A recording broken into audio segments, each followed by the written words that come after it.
Yasand, a farmer living in rural India, had been mysteriously losing his livestock over the past few weeks.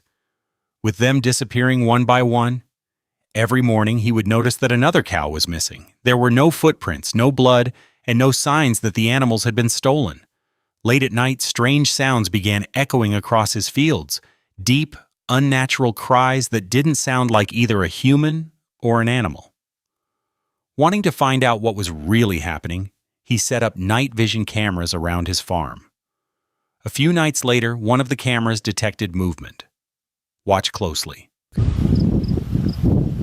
ओए ओए ओए वो क्या चीज़ है सामने सामने की तरफ कोई है He saw a tall, frightening figure slowly emerging from the darkness and moving toward him. At first glance, it looked somewhat human, but there was something very unnatural about its appearance. Overcome with fear, Jassy suddenly remembered his grandfather's old warning about a mysterious creature said to silently steal livestock. Without thinking twice, he immediately ran away, beginning to realize that some of the legends he had heard for years might actually be real.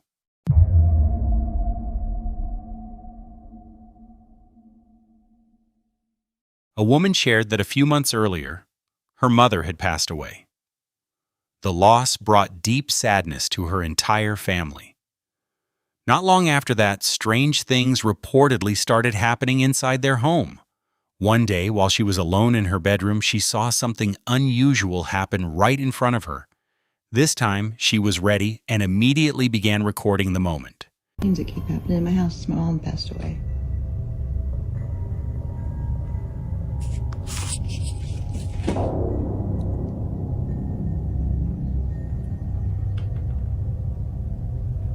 Like why?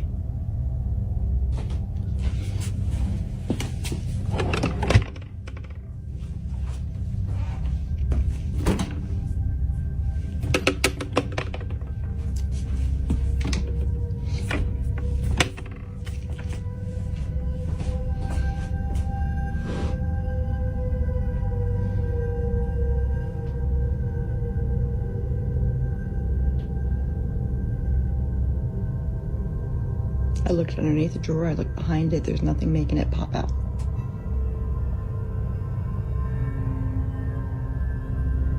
It seems like it's when I bring up my mom that something happens. Mom?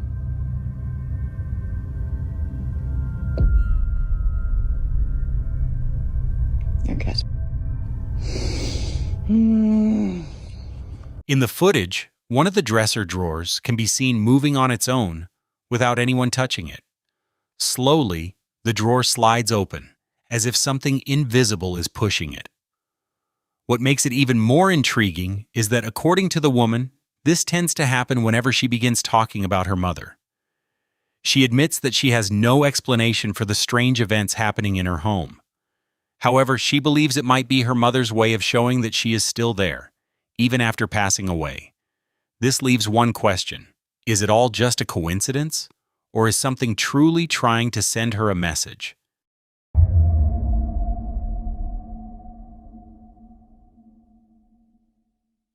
Manuel works as a night guard at an old school that has long been abandoned. The place is already known for having a strange atmosphere. Workers and nearby residents often talk about unusual sounds that can be heard when night falls. Even so, Manuel continues doing his routine patrols as usual. One night, while walking through the empty hallways, he decided to record the area around him. The school building felt completely silent. The only sound was the echo of his footsteps inside the dark and deserted halls. But as he began approaching the hallway that led to the bathrooms, he had no idea that something frightening was about to happen. Para que vean que no es inventado, o sea, no tengo ningún otro dispositivo. La bocina la tengo aquí, o sea, no hay otro medio, estoy grabando con mi teléfono, un único teléfono. Y nuevamente escuché ruidos.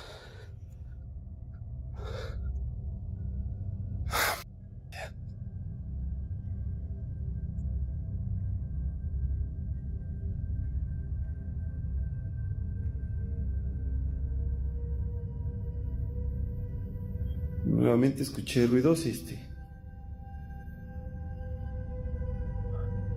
Esta vez ya no es un niño.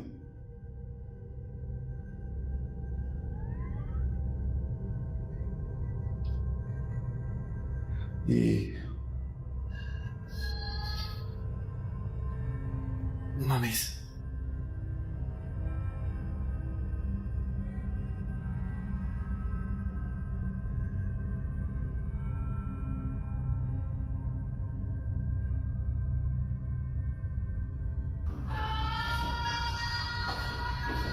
¡Ey! ¿Quién está ahí?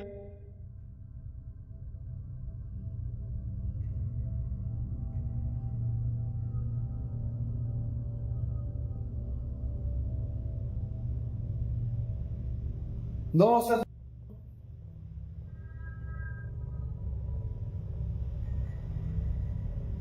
Ay, no seas... Estoy completamente solo y... As Manuel was about to reach the bathroom area, a strange sound suddenly echoed through the hallway. At first it was very faint, but within seconds it turned into a long, sharp wail that made him stop immediately. The sound seemed to be coming from one of the bathrooms. Carefully, he walked in and began checking each stall one by one, but they were all completely empty. Not long after that, the sound suddenly disappeared. For a few seconds, the place was filled with silence, but moments later, the same wailing returned, this time even louder. Now it sounded like it was coming from another part of the school, as if something was moving through the building. Completamente solo y... Güey, ¿qué pedo?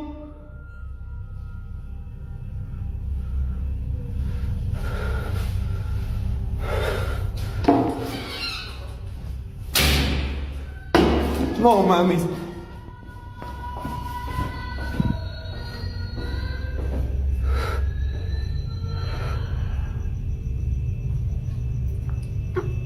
No mames, justamente en el baño de... ¿Quién está ahí? No, no.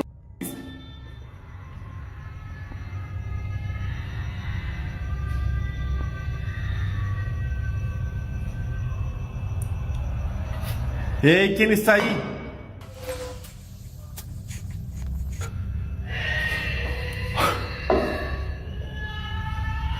¿Qué pedo?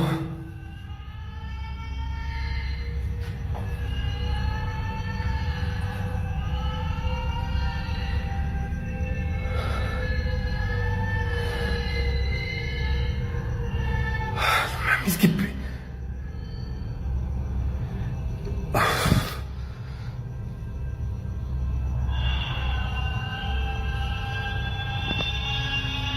Esto ya no es normal, neta, ya no es normal.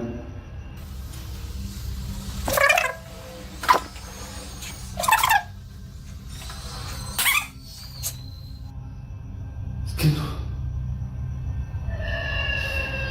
Güey, ¿qué pedo?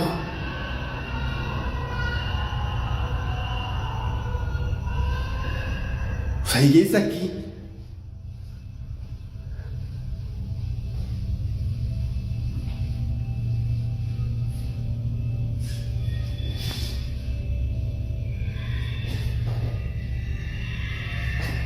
Saco. ¿Quién está ahí?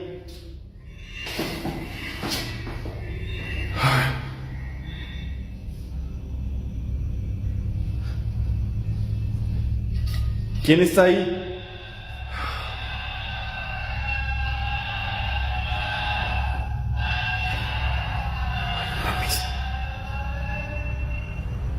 While Manuel was still trying to figure out what was happening, the bathroom stall doors suddenly began opening on their own, one after another. They moved quickly, as if some invisible force was pushing them from the inside. Frightened, he slowly backed into the hallway while the strange sound continued echoing through the corridors. It no longer sounded like an ordinary noise. Instead, it resembled the painful cry of a woman, long and disturbing, making the entire building seem to vibrate. Manuel called out to see if anyone was there, but no one answered. Soon after, the sound changed again. This time it sounded like someone choking or struggling to breathe from behind the walls. Then, just as suddenly as it had begun, everything fell silent. Manuel eventually decided to slowly leave the building. According to him, after that night he never again had the courage to do that patrol alone. But one question still remains. If the school was truly empty, then who or what was making those terrifying sounds that night?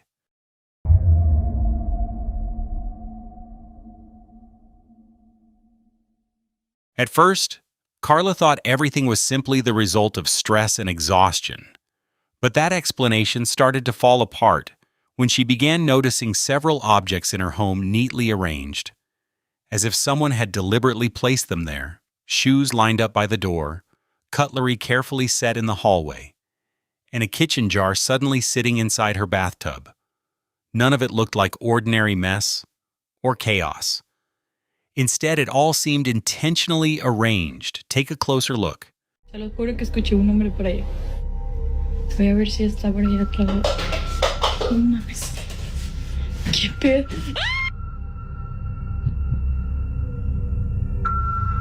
Carla's fear reached its peak when she finally revealed a secret she had been keeping.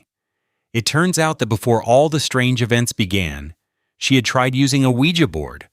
Now she feels that something may have followed her after that session, possibly even attaching itself to her. What started as small disturbances has now become more personal, as if something is intentionally controlling them.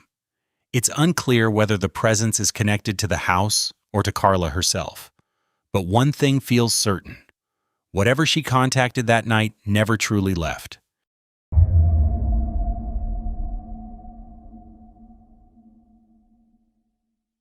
Marlene had experienced strange events at her workplace before, but one night everything intensified. While working alone, she began hearing repetitive tapping sounds coming from inside the walls. The noise didn't sound mechanical and seemed to follow her movements. When Marlene started recording, the building's background music suddenly turned on by itself, then shut off a few seconds later. Shortly after, the overhead lights flickered and dimmed for no apparent reason. As she walked down the hallway, the tapping transformed into clearly audible footsteps. Like, this is not a joke. Oh my god.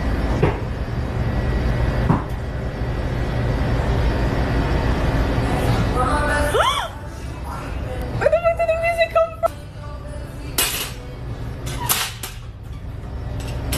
And the music just stopped.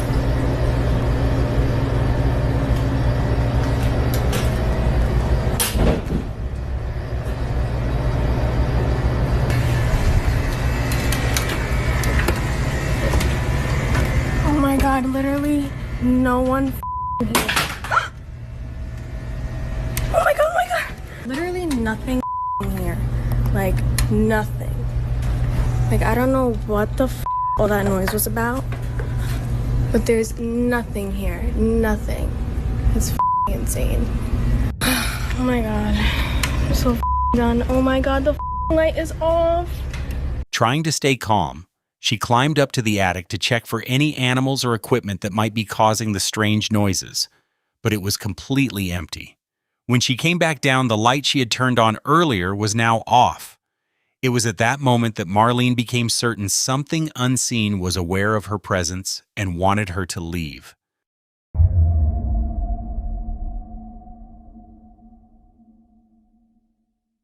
In Mishawaka, Mexico, a photographer named Paco was alone in his studio, waiting for his friend Eduardo to arrive so they could start a project together. The studio was completely quiet until Paco suddenly heard Eduardo's voice coming from outside the open window. It sounded loud, as if he were talking to someone on the street below. Curious, Paco checked the security camera footage to see who Eduardo was speaking to, and what he saw on the screen immediately unsettled him.